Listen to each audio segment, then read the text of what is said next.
দুর্ঘটনা এড়ালো শিয়ালদামুখী কাঞ্চনকন্যা এক্সপ্রেস। চালকের তৎপরতায় বড়সড় দুর্ঘটনা থেকে রক্ষা পেল এই ট্রেন। লেভেল ক্রসিং এ গেট খোলা থাকলেও সবুজ সিগন্যাল ক্রসিং এর আগে জরুরি ব্রেক কষেন ট্রেন চালক। রকির কাছ থেকে আরো ডিটেইলে জানবো, রকি কিভাবে এটা সম্ভব হলো? দেখো মিমি, বড়সড় দুর্ঘটনা এড়ালো কাঞ্চনকন্যা এক্সপ্রেস। চালসা মানে এলাকার ঘটনা।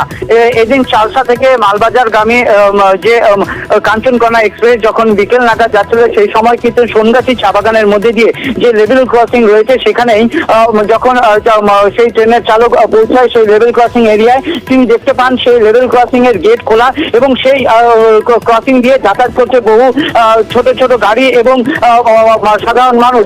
যা দেখতে পেয়ে কিন্তু রীতিমতো ইমার্জেন্সি ব্রেক কষে চালক এবং সেই ট্রেন দাঁড় করিয়ে দেয় এবং সেখানে কিন্তু সেই চালক নেমে নিয়ে সেই গেটম্যানের সঙ্গে দেখা করেন এবং কি কারণে এভাবে গেট খোলা রাখা হয়েছিল তা জানার চেষ্টা করেন।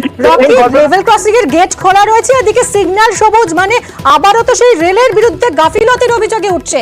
আমাদের অবশ্যই নজর থাকবে এদিকে, কার দায়ে কেন এরকম একটা বড়সড় আবারও একটা দুর্ঘটনা ঘটতে চলেছিল, যদিও চালকের তৎপরতায় তা এড়ানো সম্ভব হয়েছে।